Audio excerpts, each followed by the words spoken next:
How to create 3 drawers cabinets in Revit.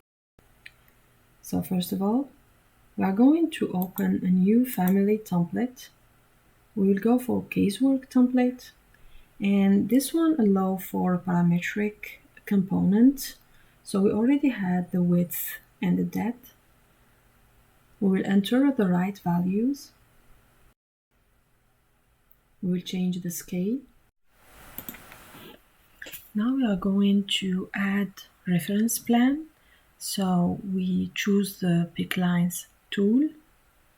We add the offset. And then we duplicate.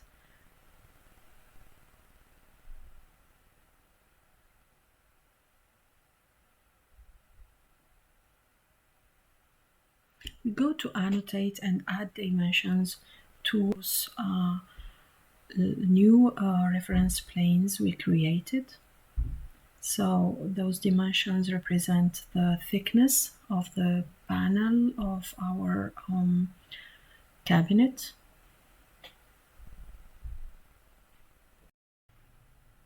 Now we are going to use extrusion. We will pick the line, the reference plans, and we will trim all the lines together.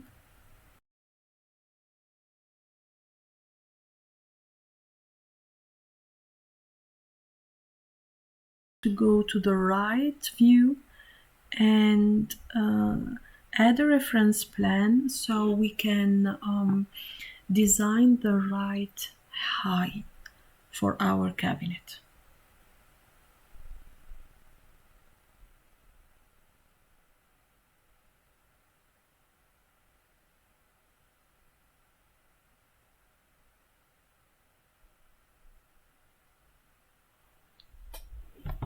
We bring the end extrusion to the top and we will lock it to the reference plan.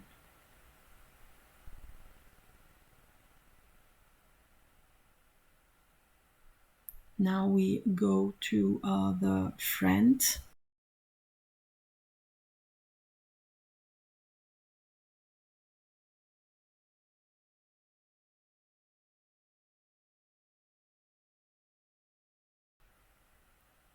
And we are going to create a new reference plan for the front.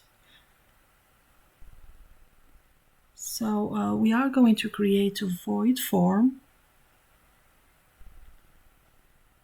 to make space for the drawers. We create a rectangle and we trim the corners.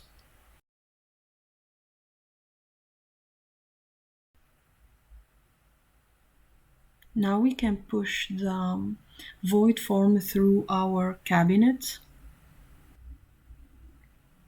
Now we are going to create the bottom part of the cabinet. So let's go to extrusion and create a rectangle.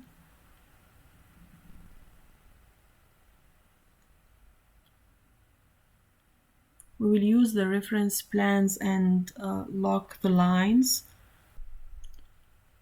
Now we are going to edit the end extrusion and give it the right thickness to the bottom of the cabinet.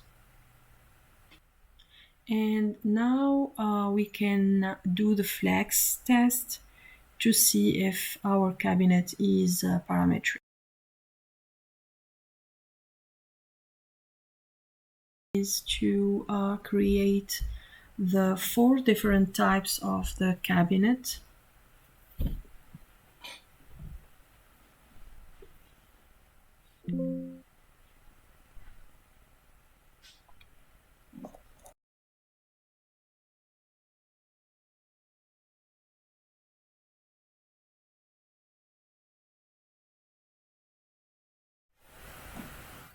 A template, we are going to create a drawer. So use a new generic model template.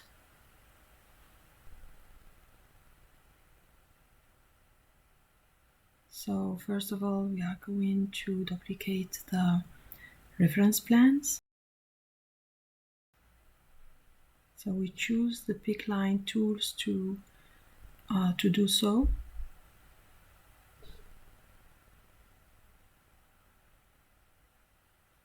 For the thickness of the drawer, we go for 3/4. And now we go to annotate because we have to add dimensions to specify the width, the depth, and also the thickness of the. So because we want the thickness to be a fixed dimension, we will add a layer.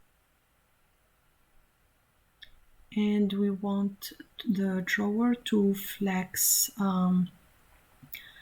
so we choose to put the dimensions or the annotations. We add labels to the width, depth, and the panel thickness.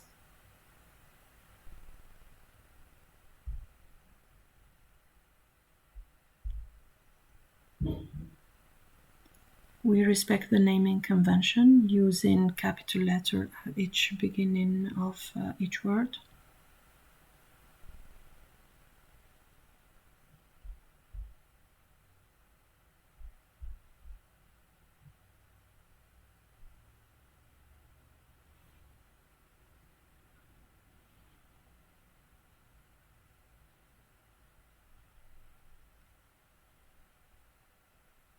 So using extrusion, we are going to design the shape of the drawer. So we use the pick tool line and lock all the reference line to all the lines.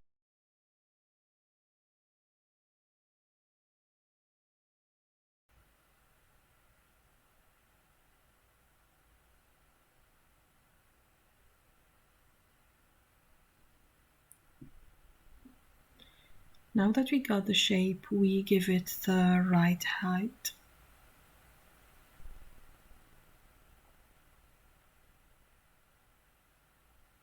We do the same for the front panel.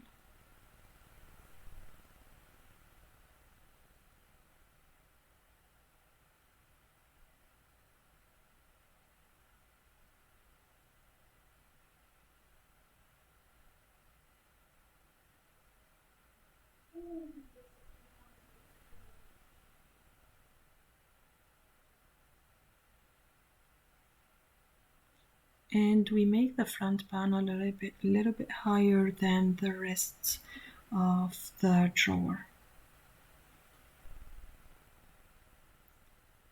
So we go to the right view and we add a new reference plane on the bottom of the drawer to adjust the height of the panel.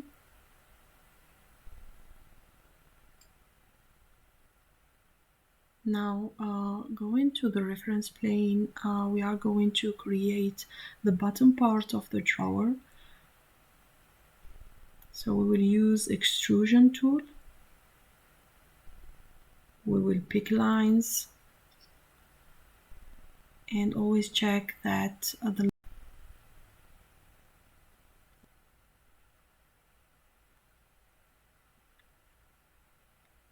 Now that we got our drawer,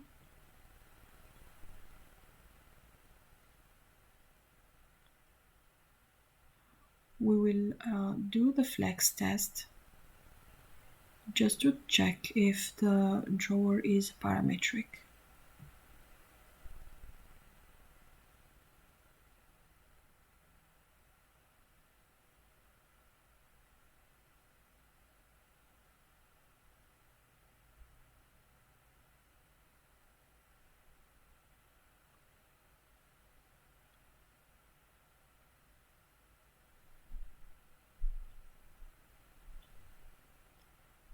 The next step will be to create the 4 different types of the drawers.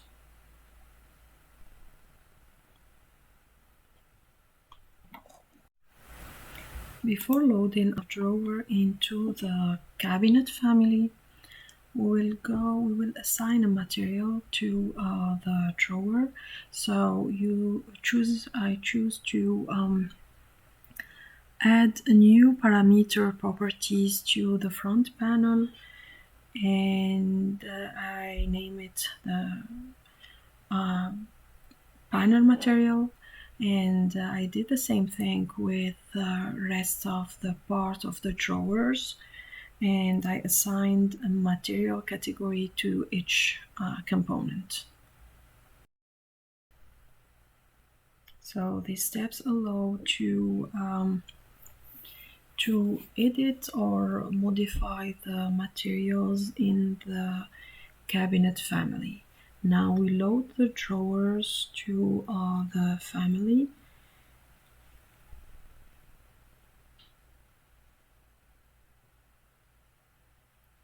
We go to the right view and try to adjust our drawer into the cabinet and duplicate the drawer so we can have a three component in the cabinet.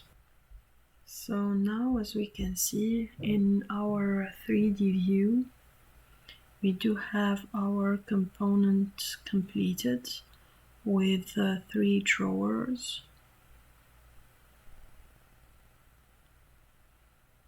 And the last steps would be to create a share width between the cabinet and the drawers. So go to the type properties and we go to the width and we try to assign the width of the cabinet and connect it to the width of the drawers. And that way we can flex, and we have the as a result, the drawers will be able to flex at the same time as the cabinet.